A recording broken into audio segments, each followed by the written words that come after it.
Hello and welcome. You are now looking at Canva.com. And Canva is designed for non-designers to create professional graphics on demand.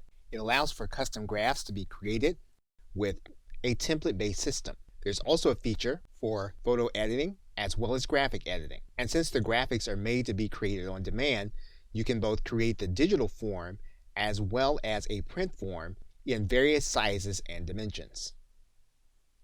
So the process in Canva involves working with the templates, customizing them for your specific situation, and then making them available via the output that you want.